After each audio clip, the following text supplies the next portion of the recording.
Alhamdulillah nahmaduhu wa nasta'inuhu wa nastaghfiruhu wa nu'minu bihi wa natawakkalu alayhi wa na'udzu billahi min shururi anfusina wa min sayyiati a'malina. Man yahdihillahu fala mudilla lahu wa man yudlilhu fala hadiya lahu.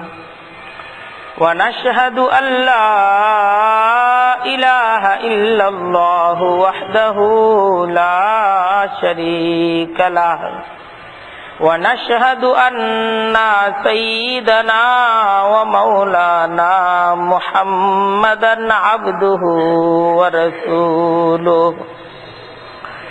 أما بعد فأعوذ بالله من الشيطان الرجيم.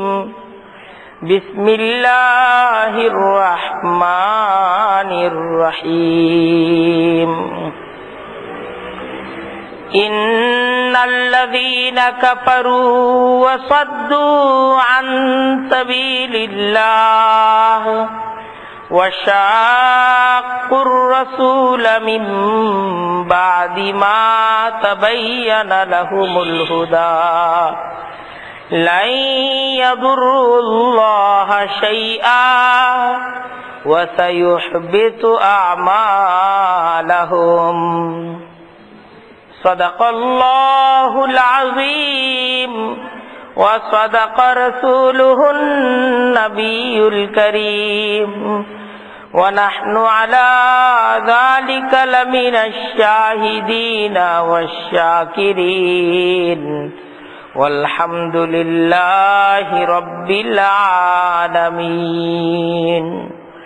سبحانك لا علم لنا إلا ما علمتنا إنك أنت العليم الحكيم. رب اشرح لي صدري ويسر لي أمري واحلل عقدة من لساني يفقه قولي.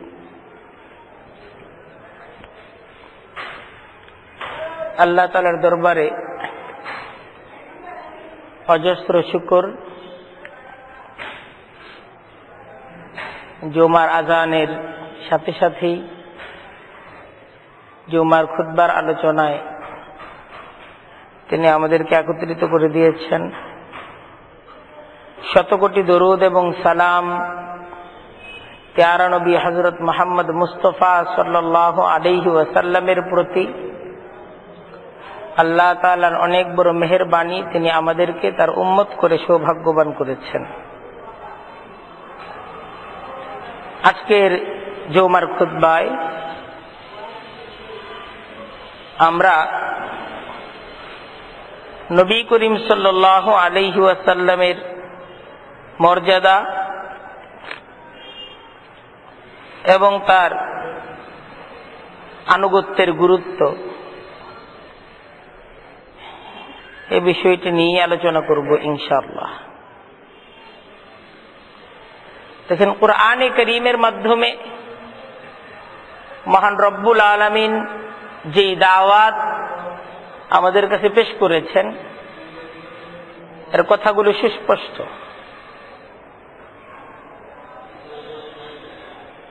কুরআনে কারীমের কথার মাঝে কোনো অস্পষ্টতা নেই। আর কুরআনে কারীমের সুস্পষ্ট দাওয়াত যে কোরআন আমাদেরকে আহ্বান করতেছে যে আমাদের জীবন যেন এতাআতে রাসূলের উপর গড়ে ওঠে। নবী করিম সাল্লাল্লাহু আলাইহি ওয়াসাল্লামের আনুগত্যের উপর আমাদের জীবন গড়ে উঠতে হবে। আমাদের ইবাদত,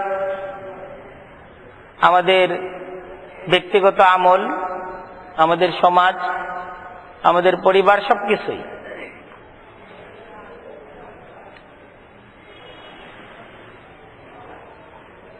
নবী করিম সাল্লাল্লাহু আলাইহি ওয়াসাল্লাম আমাদের জীবনের সমস্ত ক্ষেত্রেই আদর্শ।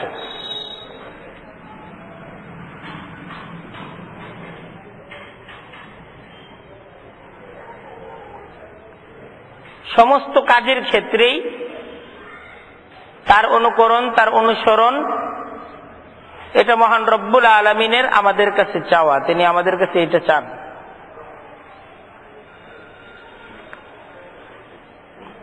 এবং এই আনুগত্যের ফল হলো এই যে তার আনুগত্যের মাধ্যমেই আল্লাহ তাআলাকে সন্তুষ্ট করা যাবে। মান ইউতি'র রাসূলা ফাকাদ আতা আল্লাহ, সূরাতুন নিসার আয়াত। যে যারা রাসূলের আনুগত্য করলো তারাই আল্লাহর আনুগত্য করলো।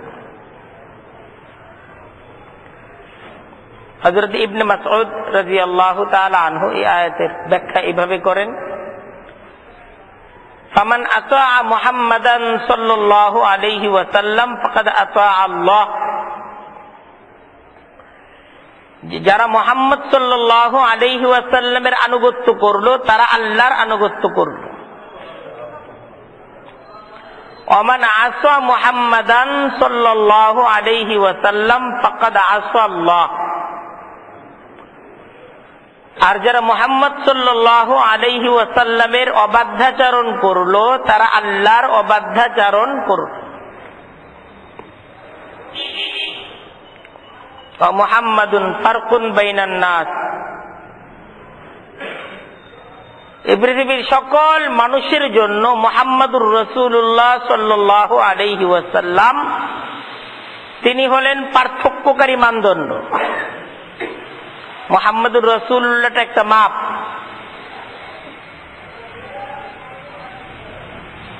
পৃথিবীর মানুষ দুইটা ভাগে বিভক্ত হয়ে যাবে, আর দুইটা ভাগে বিভক্ত হবে মুহাম্মাদুর রাসূলুল্লাহকে কেন্দ্র করে। যারা মুহাম্মাদুর রাসূলুল্লাহর আনুগত্য করবে তারা হলো পৃথিবীর এক ভাগ মানুষ, আর মুহাম্মাদুর রাসূলুল্লাহ সাল্লাল্লাহু আলাইহি ওয়াসাল্লামের যারা অবাধ্যাচরণ করবে তারা আরেক ভাগ মানুষ। মানুষের ভাগ দুইটা। কয়টা ভাগ? কয়টা ভাগ? দুইটা ভাগ। বিশিষ্ট তাবিঈ সুফিয়ান ইবনে ওয়াইনা তিনি বিষয়টা এইভাবে ব্যক্ত করতেছেন, আল মিজানুল আকবার হুয়ান নবী সাল্লাল্লাহু আলাইহি ওয়াসাল্লাম। আল মিজানুল আকবার, সবচেয়ে বড় মাপ হলো আল্লাহ, হলো আল্লাহ তাআলার কাছে মুহাম্মাদুর রাসূলুল্লাহ সাল্লাল্লাহু আলাইহি ওয়াসাল্লাম। তুআরাদুল আশিয়া কুল্লুহা আলাইহি, সবকিছুই এই জায়গায় নিয়ে দেখা হবে। ফামা ওয়াফাকাহু ফাহুয়া হাক্কুন ওয়া মা খালাফাহু ফাহুয়া বাতিলুন। আপনার যে আমলটা মুহাম্মাদুর রাসূলুল্লাহর মতো হইল এই আমলটা দামি হইল, যেটা মুহাম্মাদুর রাসূলুল্লাহর মতো হইল না এটা বাতিল হয়ে গেল, এটা নষ্ট হয়ে গেল।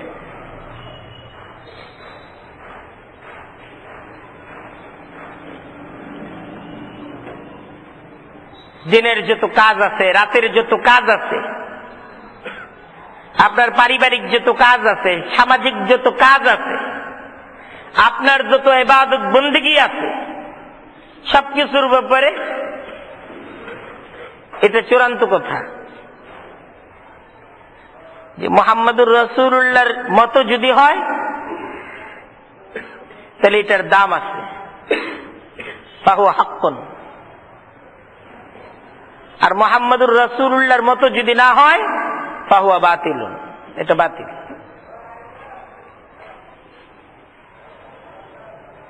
আপনার একটা আমল হলো, মনে করেন খুব সহজ একটা উদাহরণে আসি আমরা, পানি খাওয়া।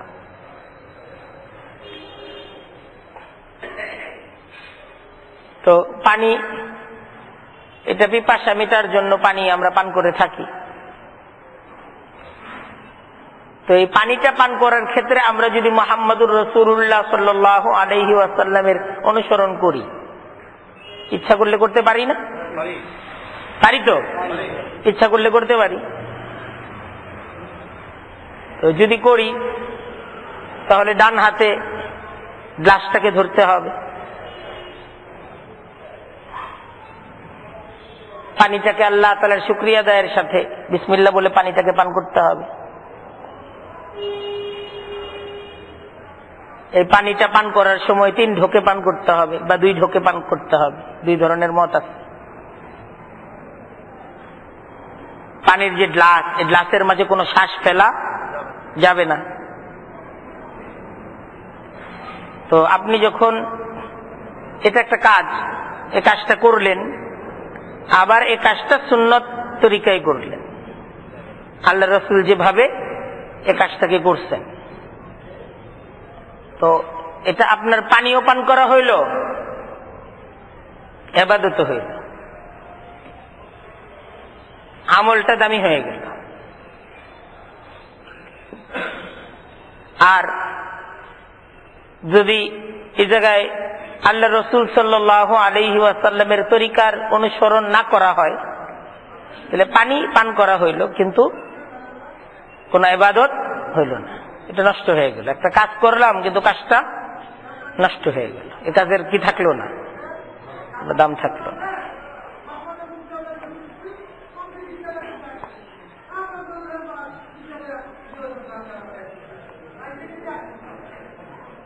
একটা বিষয় হলো আল্লাহ রাসূল সাল্লাল্লাহু আলাইহি ওয়াসাল্লামের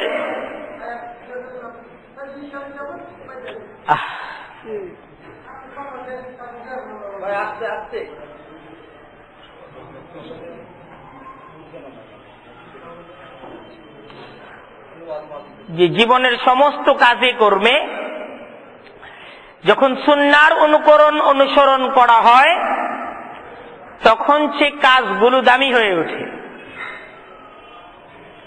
আর যখন সুন্নত কে অবহেলা করা হয় তখন এটা নষ্ট হয়ে যায়। আর সুন্নতকে যদি অস্বীকার করা হয় তখন এটা আল্লাহ তাআলার পক্ষ থেকে আযাবকে ডেকে আনে। সুন্নতকে যদি অস্বীকার করা হয়,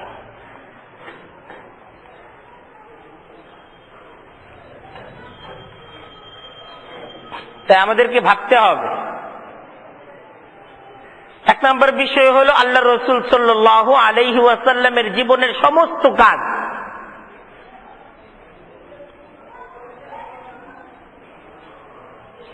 পরিবার পরিচালনা, সমাজ পরিচালনা, প্রত্যেকটা ইবাদত বন্দিগি করার পদ্ধতি, এই সমস্ত কিছু আল্লাহ রাসূল সাল্লাল্লাহু আলাইহি ওয়াসাল্লাম কিভাবে করতেন এটাকে জানা প্রত্যেকটা ঈমানদারের জন্য এটা জানার প্রয়োজন আছে। এটা জানার প্রয়োজন আছে, এটা জানার প্রয়োজন আছে।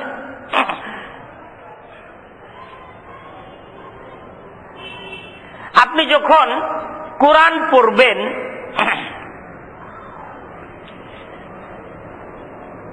কোরআনকে চর্চা করবেন, আপনি যখন কোরআনের কথাগুলো শুনবেন, এর অর্থ হলো যে আপনি আল্লাহর কথাগুলো শুনতেছেন। কোন সন্দেহ আছে? সন্দেহ নেই।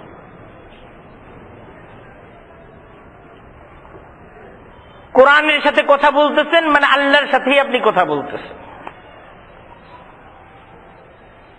কোরআনের কথাগুলো শুনতেছেন, আল্লাহর কথাগুলোই আপনি শুনতেছেন।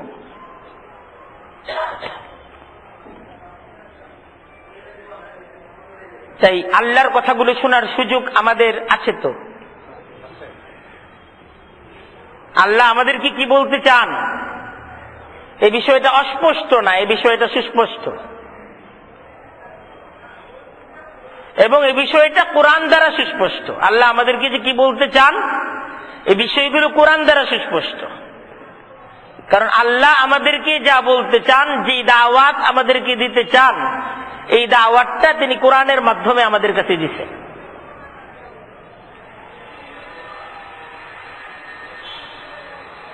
আপনি কোরআন পড়বেন, জালিকাল কিতাব লা রাইবা ফীহি, যে এই কিতাব কোনো সন্দেহ নাই যে এই কিতাবটা আল্লাহর কিতাব। এই কথাগুলো যে আল্লাহর কথা, কোনো সন্দেহ নাই। এই হুকুমগুলো যে আল্লাহর হুকুম, কোনো সন্দেহ নাই। এই আদেশগুলো যে আল্লাহর আদেশ, কোনো সন্দেহ নাই। এই নিষেধগুলো যে আল্লাহর নিষেধ, কোনো সন্দেহ নাই। এই ঘটনাগুলো যে আল্লাহর বর্ণনা করা, এর মাঝে কোনো সন্দেহ নাই। যা ঘটবে কোরআন বলতেছে, এটা যে ঘটবে এটা আল্লাহ বলতেছেন, এটা ঘটার মাঝে কোনো সন্দেহ নাই।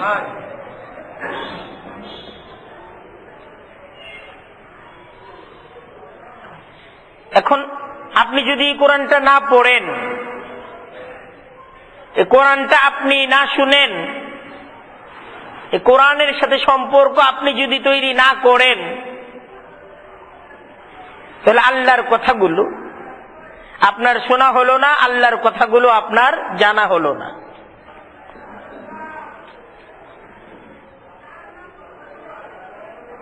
আপনি জানলেন না, আপনি শুনলেনও না, এভাবে পূর্ণ জীবনটা আপনি শেষ করে দিলেন। এই জীবনে কত কিছু জানলেন, কত কিছু শুনলেন, কিন্তু আল্লাহর কথাগুলো পড়ার, শোনার, বুঝার সময় আপনার হলো না। এটা আমাদের একটু ভাবা চাই, যেটা আমাদের জীবনের একটা বড় ধরনের ভুল। আমরা ভুল করতেছি। আমরা যারা কোরআন পড়তেছি না, কোরআন শুনতেছি না, কোরআন বুঝতেছি না, আমরা ভুল করতেছি।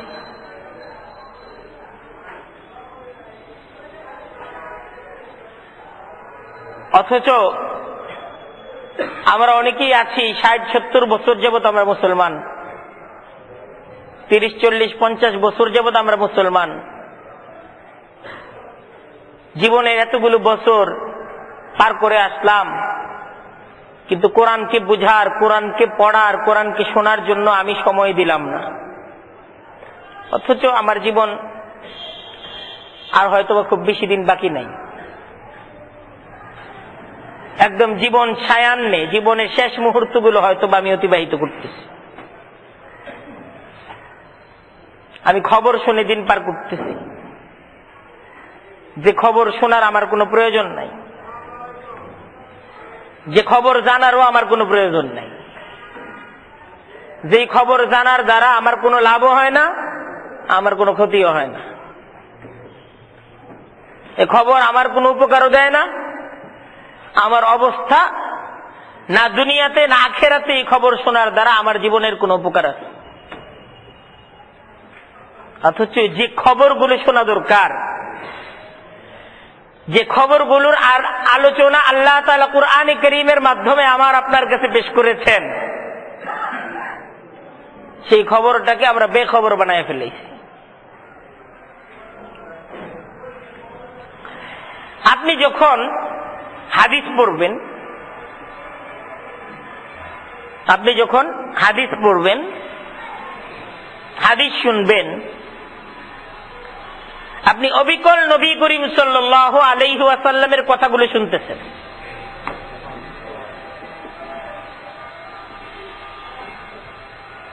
হুবহু সেই কথাগুলো আপনি শুনতেছেন,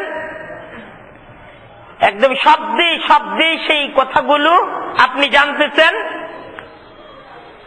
যে কথাগুলো নবী করিম সাল্লাল্লাহু আলাইহি ওয়াসাল্লাম তিনি বলেছেন, নিজ জবান দ্বারা বলেছেন। মা ইয়ানতিকু আনিল হাওয়া ইন হুয়া ইল্লা ওয়াহয়ু ইউহা।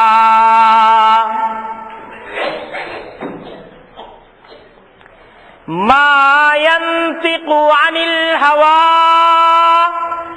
ইন হুয়া ইল্লা ওয়াহয়ু ইউহা। আল্লাহ বলতেছেন সে তো নিজ ইচ্ছায় কোনো কথা বলে না। মা ইয়ানতিকু আনিল হাওয়া ইন হুয়া ইল্লা ওয়াহয়ু ইউহা।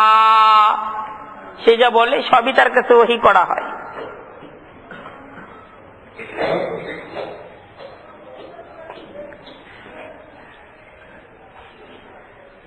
আপনি হাদিস পড়বেন, হাদিস শুনবেন, এর অর্থ আল্লাহর রসুলের কথাগুলো শুনতেছেন, আল্লাহর রসুলের জবানের শব্দগুলো আপনি জানতেছেন।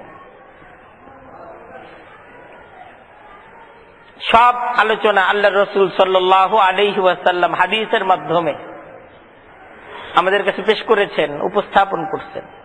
হাদিসের প্রত্যেকটা কথা আল্লাহর হুকুম ছিল। অস্পষ্টতা নেই তো। আমাকে আপনাকে কি করতে হবে এই বিষয়টা অস্পষ্ট না, এই বিষয়গুলো সুস্পষ্ট। কোরআন দ্বারা সুস্পষ্ট, হাদিসের মাধ্যমে সুস্পষ্ট। ইমাম তিরমিজি রহমতুল্লাহি আলাইহি তিরমিজি কিতাব লেখার পর তিনি বলতেছেন, মান কানা ফি বাইতিহি হাযাল কিতাব, যে এই কিতাবটা যার ঘরে থাকবে, ফাকান্নামা ফি বাইতিহি নাবিয়্যুন ইয়াতাকাল্লাম, তার ঘরে কেমন যেন নবী আছে, সে নবীর জবানের কথাগুলো এই কিতাব তাকে বলতেছে। আপনার ঘরের মাঝে বুখারী আছে, এর অর্থ হলো আপনার ঘরের মাঝে স্বয়ং আল্লাহর নবীর কথাগুলো আছে। আপনি বুখারী শরীফের এই সমস্ত এক একটা হাদিস পড়তেছেন, আল্লাহর রসুল যে কথাগুলো বলেছেন সে কথাগুলো আপনি শুনতেছেন।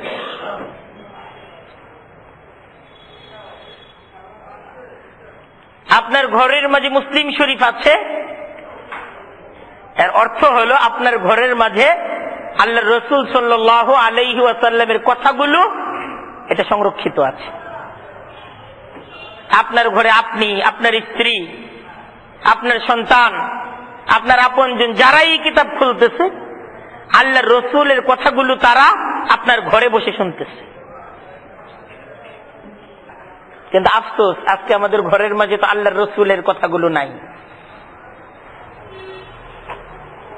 আমাদের ঘরের মাঝে আল্লাহর রসুলের কথাগুলো নাই। আমাদের ঘরের মাঝে কত গল্পের বই, কত উপন্যাস, কত কিছু আলমারি সাজানো, কত ধরনের বই, কিন্তু আমাদের ঘরের মাঝে আল্লাহর রসুলের হাদিসের কিতাবগুলো নাই। কোরআন আছে গিলাফের মাঝে,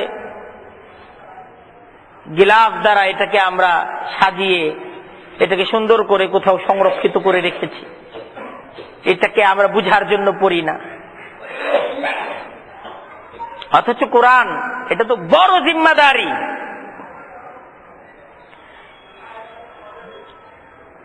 বড় জিম্মাদারি।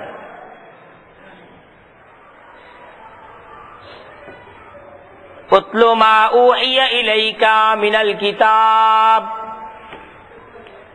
বলছি কিতাব তো রাখলে হবে না, এই কিতাব তেলাওয়াত করে শোনাইতে হবে। কোরআন এই কিতাব মুসলমানরা কি রাখবে না এটা তেলাওয়াত করে শোনাবে? আল্লাহ বলে এটা তো তেলাওয়াত করে শোনাইতে হবে। ইয়াতলু আলাইহিম,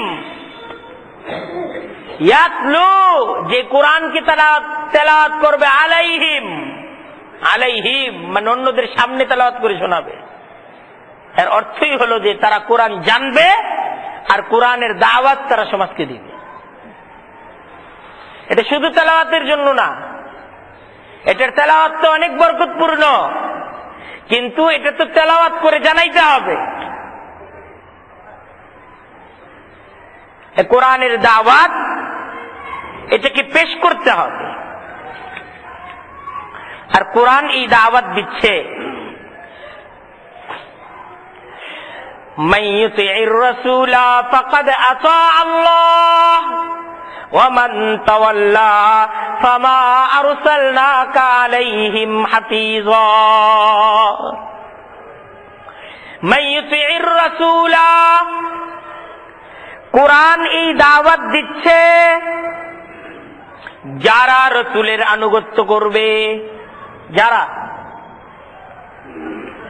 ফাকাদ আতা আল্লাহ, তারাই আল্লাহর আনুগত্য করলো। কার আনুগত্য করলো? আল্লাহর।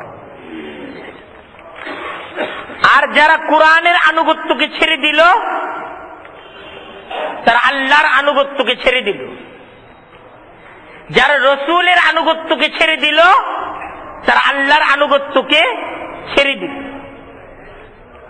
রসুল হলেন এক্ষেত্রে মানদণ্ড কিয়ামত পর্যন্ত সকল মানুষের জন্য, সকল ভূখণ্ডের মানুষের জন্য, সকল বর্ণের মানুষের জন্য, সকল জাতের মানুষের জন্য রসুল হলেন মানদণ্ড। যে রসুলকে যারা মানবে তারা আল্লাহকে মানলো, এই রসুলকে যে মানলো না সে আল্লাহকে মানলো না।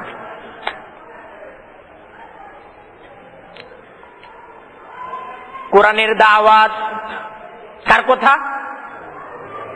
কার কথা? আপনি যখন কোরআনের কথা জানতেছেন, কার কথা জানতেছেন? আল্লাহর কথা। কোরআনের কথা শুনতেছেন মানে আল্লাহর কথাগুলো শুনতেছেন।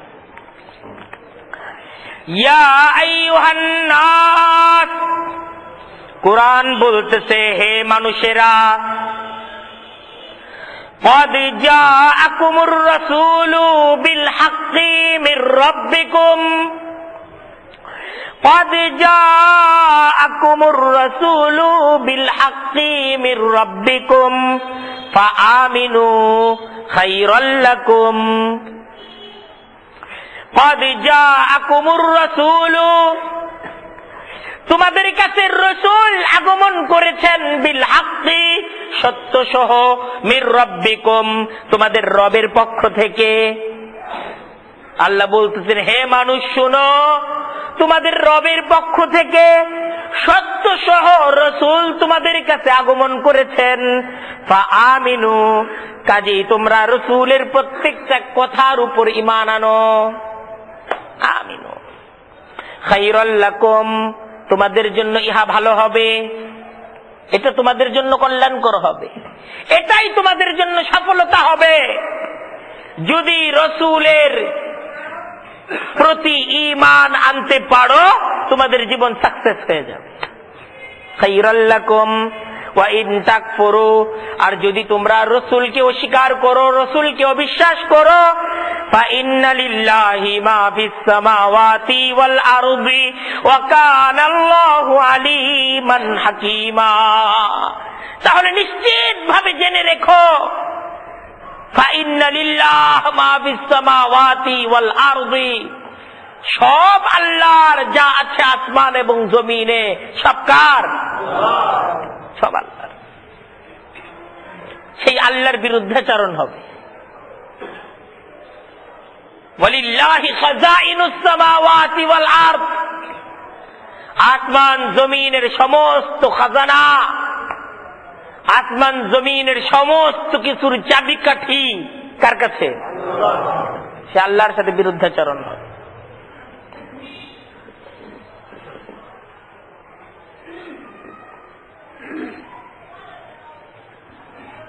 আল্লাহর আনুগত্য, রসুলের আনুগত্য, রসুলের অবাধ্যতা, আল্লাহর অবাধ্যতা। আপনার রসুলের সাথে মহাব্বত, রসুলের সাথে সম্পর্ক, এটার উন্নয়ন করতে হবে জীবনের সকল কাজে, সকল ক্ষেত্রে রসুলের আনুগত্য করতে হবে। রসুলের জীবনটাকে জানতে হবে কোরআনের মাধ্যমে, হাদিসের মাধ্যমে। আল্লাহ কোরআনের মাধ্যমে রসুলের জীবন আলোচনা করছেন।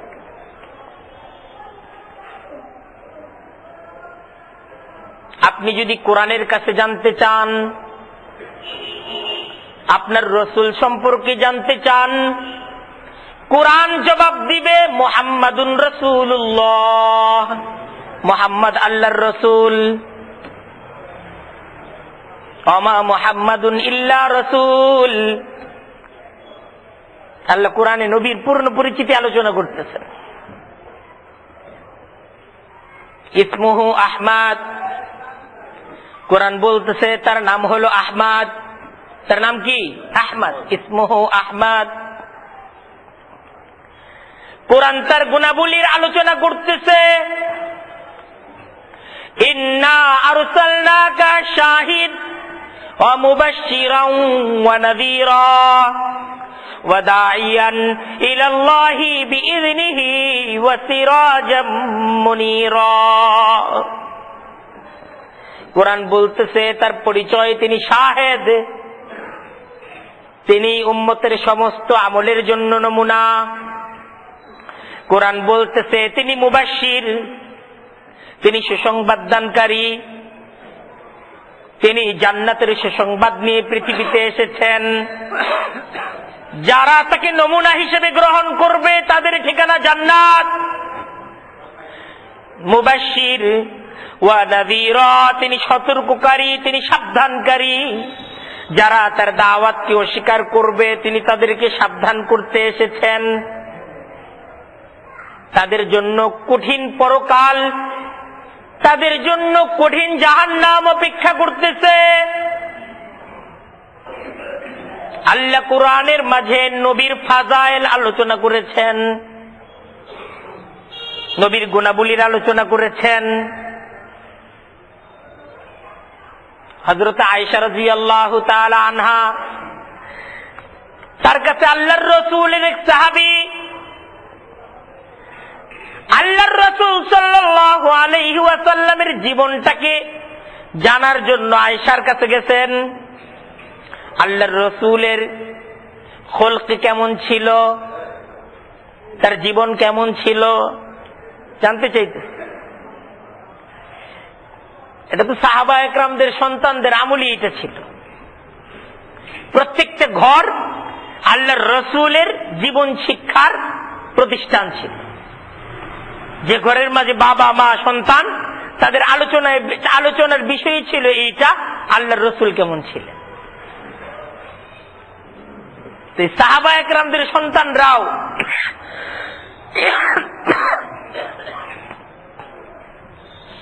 বড়দের কাছ থেকে আল্লাহর রাসূলের জীবন জানত। এইভাবেই তো হাদিস আমাদের কাছে আসছে। আল্লাহর রাসূলের জীবনকে কেন্দ্র করে তাদের যে তলব, তাদের যে অনুসন্ধান, জীবনের প্রত্যেকটা কাজের তাদের যে হেফাজত নিজ আমলের মাধ্যমে, এর মাধ্যমে আমরা হাদিসের মতো বিশাল রত্ন ভান্ডার পেয়ে গেছি।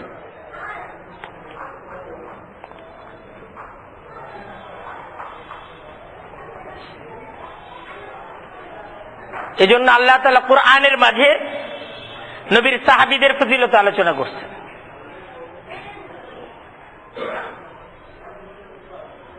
আল্লাহর রাসূলের পারিবারিক জীবনের আলোচনা কোরআনের মাঝে আল্লাহ করছেন।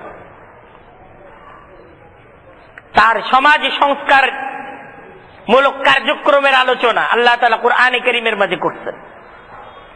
তার বিনয়, নম্রতা, কঠোরতা, এই সমস্ত কিছুর আলোচনা আপনি কোরআনের মাঝে পাবেন। এই সব কিছুর আলোচনা আপনি হাদিসের মাঝে পাবেন। কেমন ছিলেন তিনি?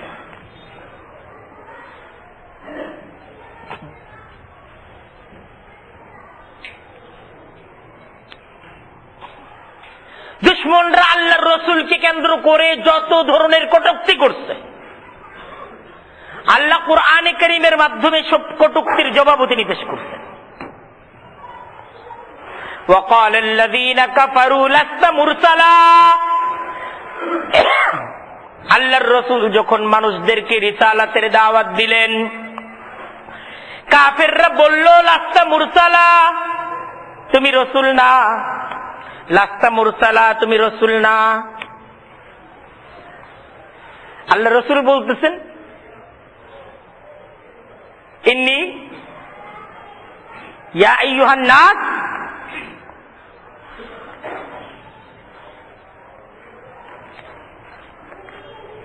ইন্নী রাসূলুল্লাহি ইলাইকুম জামিআ, আমি তোমাদের সকলের কাছে আল্লাহ তাআলার পক্ষ থেকে প্রেরিত রাসূল। আর কাফেররা জবাব দিতেছে, না তুমি রাসূল না। মালি হাদার রাসূল, কাফেররা জবাব বলতেছে এটা কেমন রাসূল, ইয়াকুলুত তাআম ওয়া ইয়ামশি ফিল আসওয়াক, সে বাজারের মাঝেও যায়, খানাও খায়। লাউলা উলকিয়া আলাইহি আসবিরাতুম মিন যাহাব আও জাআ মাআহুল মালাইকাতু মুকতারিনিন, তিনি যদি সত্যই রাসূল হন, কেন তার কাছে স্বর্ণের খাজানা নাই? কেন তার সাথে সারি সারি ফেরেশতারা নাই? কাফেরদের প্রশ্ন, তিনি কেমন করে রাসূল হন? লাউলা নুজিলা হাযাল কুরআনু আলা রাজুলিন মিনাল ক্বরিয়াতাইনি আযীম, কাফেররা প্রশ্ন করলো, লাউলা নুজিলা হাযাল কুরআন, যদি কোরআন আল্লাহর নাজিল করতেই হয়, কেন তিনি এই কোরআনটাকে নাজিল করলেন না আলা রাজুলিন মিনাল ক্বরিয়াতাইনি আযীম, মক্কার কোন নামকরা সম্পদশালী ব্যক্তির উপর কেন তিনি কোরআনকে নাজিল করলেন না? নানা ধরনের প্রশ্ন কাফেররা করলো আর বলল, লাস্তা মুরসালা, তুমি কি না, তুমি রাসূল না। আল্লাহ তিনি জবাব দিলেন, আপনি কোরআন খুলেন, আল্লাহ তাআলার জবাব দেখেন। আল্লাহ জবাব দিতেছেন, ইয়াসিন ওয়াল কুরআনিল হাকিম ইন্নাকা লামিনাল মুরসালিন আলা সিরাতিম মুস্তাকিম তানজিলাল আজিজিল হাকিম। সুবহানাল্লাহ, আল্লাহ জবাব দিতেছেন ওয়াল কুরআনিল হাকিম, আল্লাহ বলতেছেন জ্ঞান গর্ভ এ কোরআনের কসম। আল্লাহ কসম খাইতেছেন ওয়াল কুরআনিল হাকিম, জ্ঞান গর্ভ এ কোরআনের কসম। ইন্নাকা লামিনাল মুরসালিন, আপনি অবশ্যই আল্লাহর রাসূল। আপনি যে আল্লাহর রাসূল, ওয়াল কুরআনিল হাকিম, এই জ্ঞান গর্ভ কোরআন কিয়ামত পর্যন্ত আপনার রিসালাতের পক্ষে সাক্ষ্য দিবে। ওয়াল কুরআনিল হাকিম, আর কিছু প্রয়োজন নাই। আপনার কাছে কোরআন আছে, এই কোরআনটা তারা পড়ুক, কোরআনটা তারা দেখুক, কোরআনটাকে বোঝার চেষ্টা করুক, এই কোরআনটাকে সামনে নিয়ে মাথা খাটাক, তার কোরআনই তাকে বলে দিবে, আমার কোরআন তাকে বলে দিবে আপনি অবশ্যই আল্লাহর রাসূল।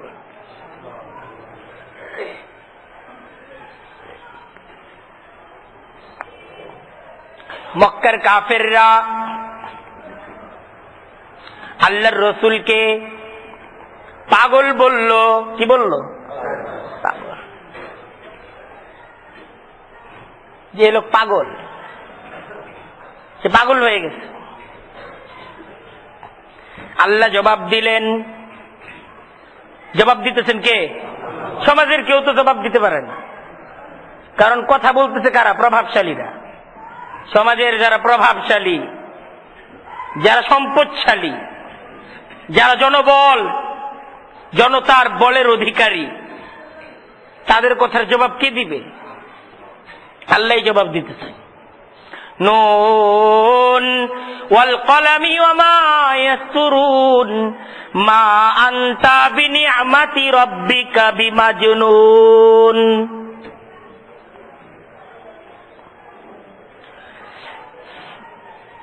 ওয়াল কলামি ওয়া মা ইয়াসতুরুন, কসম, কলমের কসম। কিসের কসম? আল্লাহ কলমের কসম খেয়ে বলতেছেন ওয়াল কালামি। কলম অর্থ কলমি, আমরা লিখি না? ওয়াল কালামি, কলমের কসম। ওয়া মা ইয়াসতুরুন, আর কলম দ্বারা যা লিখা হয়, কলম যা লিখে রাখে, যা সে লেখে, কলম দ্বারা কি লেখা হয়? ইতিহাস।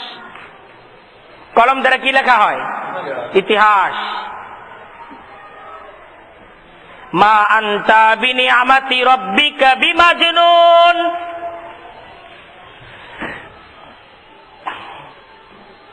মা আনতা আপনি নন, বিমাজনুন আপনি পাগল নন। কে বলতেছেন? জবাব দিচ্ছেন কে?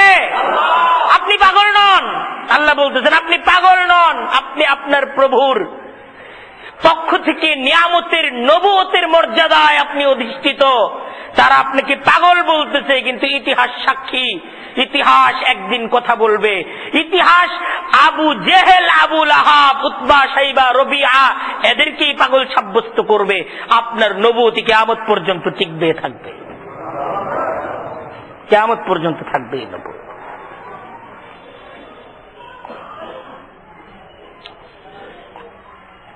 মদিনার মুনাফিক আব্দুল্লাহ ইবনে উবাই, মুনাফিক নাম কি? আব্দুল্লাহ ইবনে উবাই।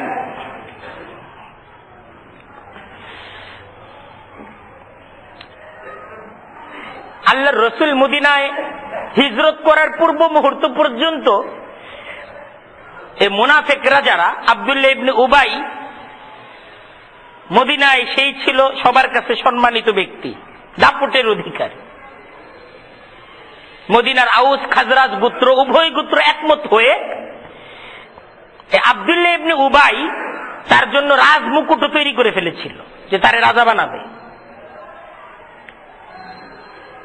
যে আউস এবং খাজরাজ গোত্রে বছরের পর বছর ব্যাপী দুই গোত্রের মাঝে যুদ্ধ, হাঙ্গামা, এই সমস্ত কিছু থেকে তারা সমঝোতা করে আব্দুল্লাহ ইবনে উবাইয়ের নেতৃত্বে উভয় জাতি, উভয় গোত্র তারা একমত হয়ে গিয়েছে।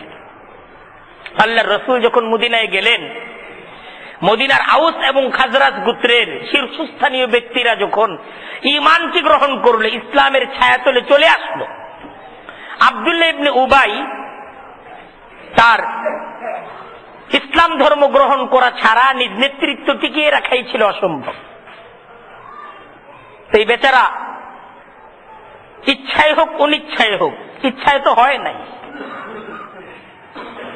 সেও আল্লাহর রাসূল মদিনায় যাওয়ার পর আল্লাহর রাসূলকে মদিনায় স্বাগত জানিয়ে ঈমান গ্রহণ করবে। যদি ইসলাম মুসলমানদের প্রতি এই আব্দুল্লাহ ইবনে উবাই এবং তার অনুসারীদের ছিল চরম বিদ্বেষ।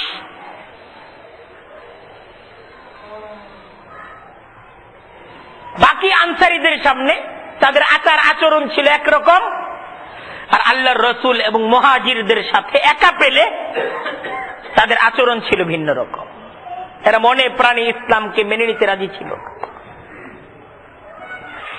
একবার আব্দুল্লাহ ইবনে উবাই এবং তার অনুসারীরা একান্ত বৈঠকে মিলিত হয়ে সিদ্ধান্ত গ্রহণ করলো, আর সহ্য করা যায় না, আর কতদিন।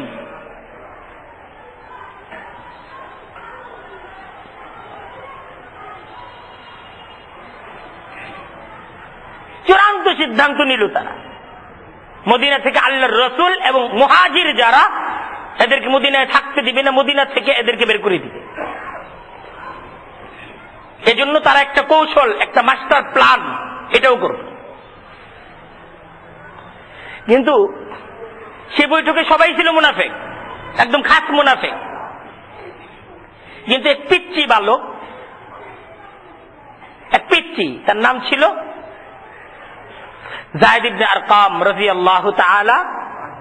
পিচ্চি ছোট মানুষ, কিন্তু আল্লাহর রাসূল সাল্লাল্লাহু আলাইহি ওয়াসাল্লামের প্রতি তার ছিল সীমাহীন মহব্বত এবং ভালোবাসা। ছোট বাচ্চা, কিন্তু মহব্বত ছিল খুব। ওই বৈঠকে যায়েদ ইবনে আরকাম মুনাফিকদের সমস্ত প্ল্যান প্রোগ্রাম, সমস্ত কিছুর কথা সে শুনে ফেলল। মনে মনে খুব মর্মাহত, খুব ব্যথিত হল। সে তার চাচাকে এই পূর্ণ ঘটনা খুলে বলল এবং আল্লাহর রাসূল সাল্লাল্লাহু আলাইহি ওয়াসাল্লামকে পূর্ণ ঘটনা সে খুলে বলল। মুনাফিকদের ব্যাপারে আল্লাহর রাসূল অবগত ছিলেন, জানেন যে তাদের এই প্ল্যান, তাদের এই প্রোগ্রাম সত্য। আব্দুল্লাহ ইবনে উবাইকে যখন ডাকা হলো যে এই ধরনের প্ল্যান,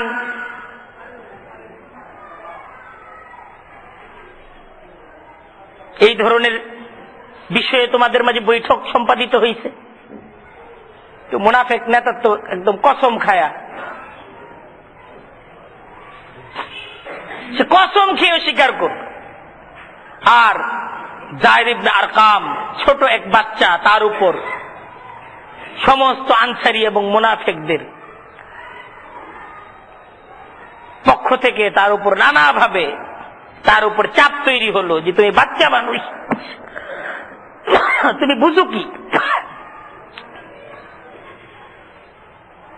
এত বড় একটি কথা তুমি ছড়িয়ে দিয়েছ। যায়েদ ইবনে আরকাম জানেন এই ঘটনা সত্য, আর আল্লাহর রাসূল বুঝতেছেন এই ঘটনা সত্য।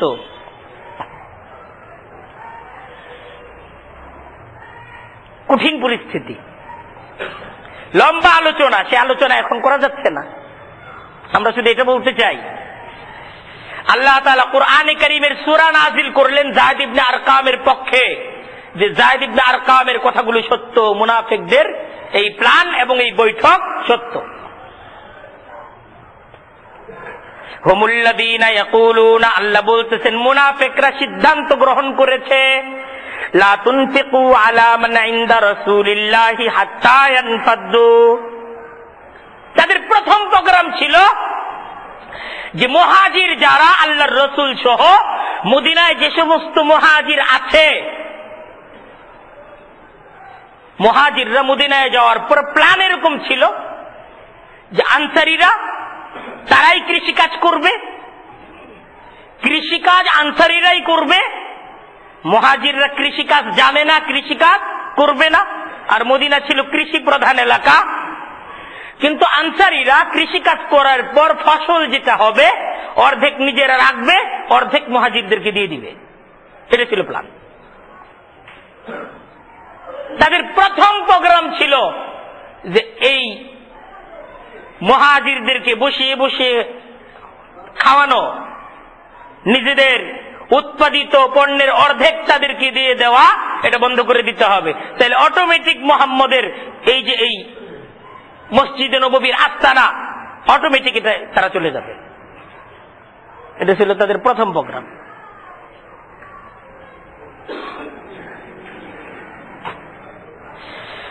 লা তুনফিকু আলা মান ইনদা রাসূলিল্লাহ, রাসূলুল্লাহর কাছে যারা আছে, লা তুনফিকু, তোমরা তোমাদের অর্থ দিও না, হাত্তা ইয়ানফাদ্দু, দেখবা তাদের এই সব চলে গেছে। অভাব যখন আসবে তখন সব চলে যাবে, বন্ধ হয়ে যাবে এই মসজিদে নববীর কার্যক্রম। জবাব দিচ্ছেন আল্লাহ। কে জবাব দিচ্ছেন? ওয়ালিল্লাহি খাযাইনুস সামাওয়াতি ওয়াল আরদি। আল্লাহ বলতেছেন তারা জানে না, তারা বুঝে না, আসমান জমিনের সমস্ত খাজানা হলো আল্লাহর। কার? ওয়ালিল্লাহি খাযাইনুস সামাওয়াতি ওয়াল আরদি ওয়ালাকিন্নাল মুনাফিকিনা লা ইয়াফকাহুন। আল্লাহ মুনাফিকদের তো বুঝ নাই। মুনাফিকদের বুঝ আছে যে আমরা টাকা দেই, মুহাজিররা চলে, আমাদের টাকা, আমাদের দান, আমাদের সহযোগিতায় এরা চলে। আর আল্লাহ বলতেছেন এরা জানে না যে সমস্ত সম্পদ এটা কার দান? আল্লাহর দান। সমস্ত সম্পদ দান আল্লাহর, ওদের সম্পদ তো ওদের নিজেদের। ওরা নিজেরাও যে সম্পদ দুনিয়া থেকে ভোগ করতেছে এটা ইমানদারদের ইমানের বদৌলতে, ইমানদারদের ইমানের বদৌলতে তারা কি করতেছে? তারা দুনিয়ার সম্পদ ভোগ করতেছে। আল্লাহর কাছে দুনিয়া এবং দুনিয়ার সম্পদ এটার যদি একটা মাটি পরিমাণ দাম থাকতো, আল্লাহ এ দুনিয়ার সম্পদ কোন কাফের কোন বেদিনকে ভোগ করতে দিতেন না। এরা ভোগ করতেছে,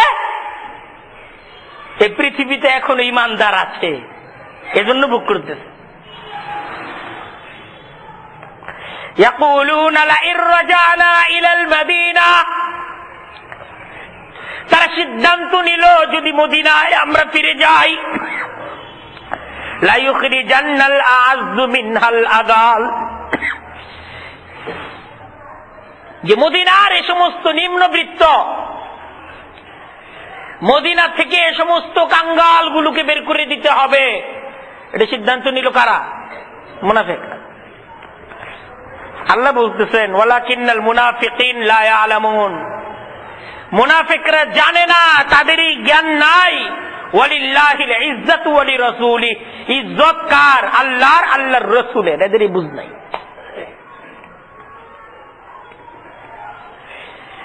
আল্লাহ কোরআনের মাঝে তার নবীর মর্যাদা, নবীর অনুসারীদের মর্যাদার আলোচনা আল্লাহ কোরআনের মাঝে পেশ করেছেন। আল্লাহ রাসূল সাল্লাল্লাহু আলাইহি ওয়াসাল্লাম তার সন্তান ইব্রাহিম যেদিন ইন্তেকাল করে, মক্কায় আস ইবনে ওয়াইল, উকবা ইবনে আবি মুঈত তাদের অনুসারীদেরকে নিয়ে উৎসব করতেছে। মোহাম্মদ আবতার নির্বংশ হয়ে গেছে, কারণ ছেলে মারা গেছে, তার নাম নেওয়ার কেউ থাকবে না, জবাব দেওয়ার কেউ ছিল না। আল্লাহর রাসূল ব্যথিত মন নিয়ে বসাচ্ছিলেন। মহান রব্বুল আলামিন কুরআনে কারীমের সূরা কাউসার একটা সূরা নাজিল করে দিলেন। সূরা নাজিল হলো, আল্লাহর রাসূল সাল্লাল্লাহু আলাইহি ওয়াসাল্লাম মুচকি হেসে দিলেন। আল্লাহ জবাব দিলেন ইন্না শানিআকা হুয়াল আবতার, আপনার দুশমন তারাই নির্বংশ হবে, এদের বংশ থাকবে না। আছে বংশ, আছে বংশ।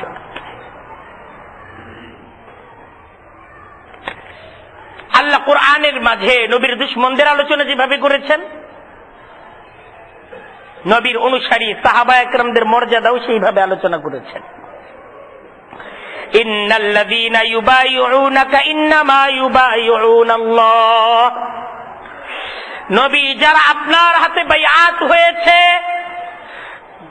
তারা মূলত আল্লাহর হাতে বাইআত হয়েছে।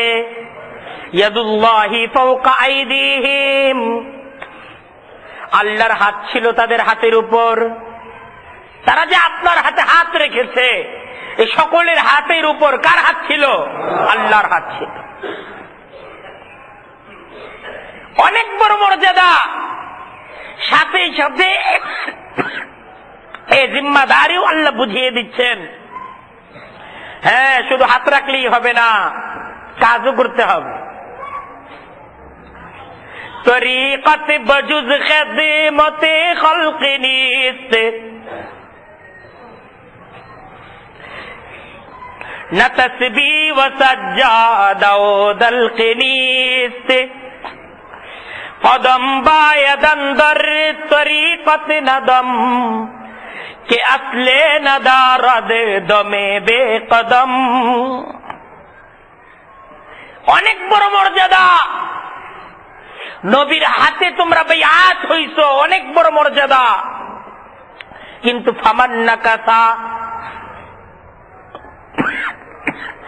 ফাইন্নামা ইয়ানকুসু আলা নাফসিহি ওয়ামান আওফা বিমা আহাদা আলাইহুল্লাহ ফাসায়ুতিহি আজরান আযীমা। ফামান নাকাসা, যারা এই বাইআতকে পরবর্তী সময়ে রক্ষা করবে না, ভেঙে ফেলবে, ফাইন্নামা ইয়ানকুসু আলা নাফসিহি, নবীর সাথে এই ওয়াদা ভঙ্গের দায় দায়িত্ব কিন্তু তাদেরই উপর চাপবে। তারা কিন্তু নিজেদেরই ক্ষতি করবে। যারা নবীর প্রতি আনুগত্যকে ভঙ্গ করবে, ক্ষতি হবে কাদের? নিজেদের। ওয়ামান আওফা বিমা আহাদা আলাইহুল্লাহ, আর যারা এই অঙ্গীকারকে পূর্ণ করবে, ফাসায়ুতিহি আজরান আযীমা, আল্লাহ তাদেরকে মহা পুরস্কার দ্বারা সম্মানিত করবে। তাই দেখেন, আমাদের প্রতি দাওয়াত এটা আনুগত্যের দাওয়াত। ইয়া আইয়ুহাল্লাযীনা আমানু, হে ঈমানদারেরা। আমরা যারা ঈমানদার, বুঝতে হবে এটা আমাকেই সম্বোধন করা হচ্ছে। আমাকেই ডাকা হচ্ছে, এটা বুঝতে হবে। এটা প্রত্যেকটা ঈমানদারকে আল্লাহ তাআলার পক্ষ থেকে এই আহ্বান করা হচ্ছে, ইয়া আইয়ুহাল্লাযীনা আমানু আতিউল্লাহ ওয়া আতিউর রাসূল ওয়া লা তুবতিলু আমালাকুম। রাসূলের আনুগত্য করো, আমলকে নষ্ট করো না। ইন্নাল্লাযীনা কাফারু, যারা রাসূলের আনুগত্যকে অস্বীকার করে, ওয়াসাদ্দু আন সাবিলিল্লাহ, আল্লাহর পথ থেকে নিজেকে বিরত রাখে, ওয়াশাকুর রাসূলা, রাসূলের বিরোধিতা করে, মিন বাদি মা তাবায়্যানা লাহুমুল হুদা, তাদের কাছে হেদায়েত কোরআন হাদিস সুস্পষ্টভাবে পৌঁছে দেওয়ার পর, কোরআন এবং হাদিস সুস্পষ্টভাবে পৌঁছে দেওয়ার পর, কোরআন এবং হাদিস এটাকে সামনে থাকার পর, রাসূলের জীবনটা পরিষ্কার ভাবে সামনে থাকার পর, যারা রাসূলের এই দাওয়াতের বিরোধিতা করে, আল্লাহ পরিষ্কার ভাবে বলতেছেন লান ইয়াদুরুল্লাহ শাইআ, তার আল্লাহর কিন্তু কিছুই ক্ষতি করতে পারবে না, আল্লাহর কোনোই ক্ষতি হবে না।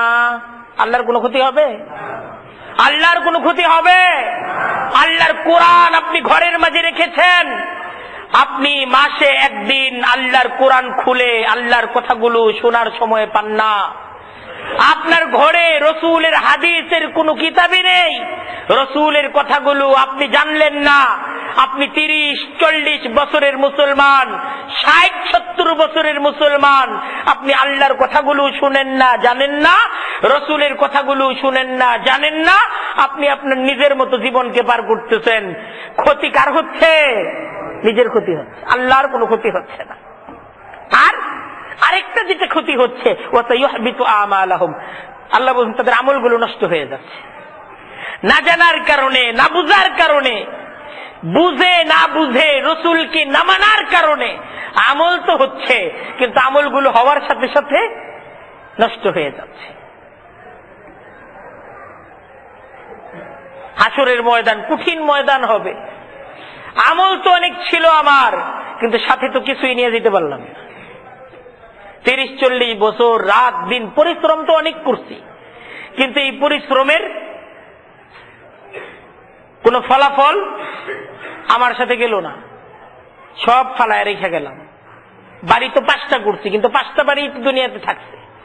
পৃথিবী ধ্বংসের সাথে সাথে 5টা বাড়িও ধ্বংস হয়ে গেছে।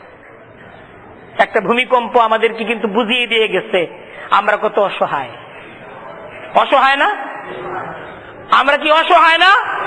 আমরা সক্ষম না অসক্ষম? আমরা সক্ষম না, আমরা অক্ষম। আমরা অক্ষম, আল্লাহর কুদরতের কাছে অক্ষম। আমরা আল্লাহর কুদরতের কাছে অক্ষম। তারপরও যদি আমাদের বুঝ তৈরি না হয়, তারপরও যদি আমাদের বুঝ তৈরি না হয়, তারপরও যদি বুঝ তৈরি না হয়, তাহলে তো সামনে এমন সময় অপেক্ষা করতেছে যখন বুঝে তো আসবে, কিন্তু সে বুঝের কোনো ফলাফল নাই। তাই সবাইকে বিশেষভাবে দাওয়াত দিচ্ছি যে আমরা কোরআনের পথে আসি, হাদিসের পথে আসি। আমরা একটু কোরআনটাকে বুঝার, কোরআনটাকে জানার, কোরআনটাকে শিখার জন্য আমরা আমাদের সময়কে ব্যয় করি। আমরা আমাদের মসজিদে যে কোরআন শিক্ষার আসর আজকে আলহামদুলিল্লাহ প্রায় 1 বছর ব্যাপী চলতেছে। আমাদের অনেক ভাই আলহামদুলিল্লাহ এই আসর থেকে কোরআনে কারীম তারা শিখতেছেন। আমরা বাকিদেরকেও আহ্বান করতেছি, আপনারা যারা কোরআন পড়তে পারেন না, আপনারা আসেন। আমাদের এখান থেকে কোরআনে কারীম শিক্ষার সুন্দর ব্যবস্থা আলহামদুলিল্লাহ আছে। আপনারা এখানে এসে কোরআনে কারীম শিখার এই কাজের মাঝে আপনারা আমাদের সাথে শরীক হন। আমরা এই জায়গায় কোরআনে কারীম প্রতিদিন আমরা 1 রুকু 1 পৃষ্ঠা করে আমরা কোরআন শরীফ পড়ার সাথে সাথে এটার অনুবাদও পড়তেছি। আলহামদুলিল্লাহ যারা কোরআনে কারীমের এই সবকের মাঝে উপস্থিত থাকতেছে, এদের প্রায় 10 পারা পড়া হয়ে গেছে। প্রায় 10 পারা অনুবাদ সহকারে তাদের পড়া হয়ে গেছে। আলহামদুলিল্লাহ আমরা হয়তো বা সামনে পূর্ণ কোরআনে কারীম যারা নিয়মিত বসতেছে তাদের পড়া হয়ে যাবে, তাদের জানা হয়ে যাবে। আমরা অনেকেই আছি, আমরা কিন্তু বেকার সময় কাটাই। আমরা যে সমস্ত কাজগুলোকে ব্যস্ততা বলি, এসব কোনো ব্যস্ততা না। আমরা ইচ্ছা করলেই আমরা সময় দিতে পারি। আর আমরা যদি আসলেই মনে করি আখিরাত আমাদের জীবন, আসলেই যদি মনে করি আমাদের জান্নাত প্রয়োজন, তাহলে কেন আমরা সময় বের করতে পারবো না? আমরা দুনিয়ার জন্য 24 ঘন্টা দিয়ে দিচ্ছি, আর আখিরাতের জন্য, আল্লাহ তাআলার কথাগুলোকে শোনার জন্য আধা ঘন্টা 1 ঘন্টা সময় আমরা ব্যয় করতে পারবো না? তাহলে এটা আমাদের কেমন বিশ্বাস? আমি কেমন বিশ্বাসী, আমি কেমন মুসলমান? নিজেকেই প্রশ্ন করা দরকার। আমরা সবাইকে আবারও দাওয়াত দিচ্ছি, সামনে কোরআন শরীফের নতুন একটা ব্যাচ আমরা শুরু করতে যাচ্ছি। আপনারা নতুন ভাবে আমাদের এই আয়োজনে, আমাদের এই কোরআন শিক্ষার আসরের মাঝে আপনারা শরীক হবেন, এটা আমাদের প্রত্যাশা, আপনাদের কাছে আশা, আপনাদের কাছে বিশেষভাবে দাওয়াত। আল্লাহ তাআলা আমাদেরকে বুঝার, আমল করার তৌফিক দান করুক। ওয়া আখিরু দাওয়ানা আলহামদুলিল্লাহি রাব্বিল আলামিন।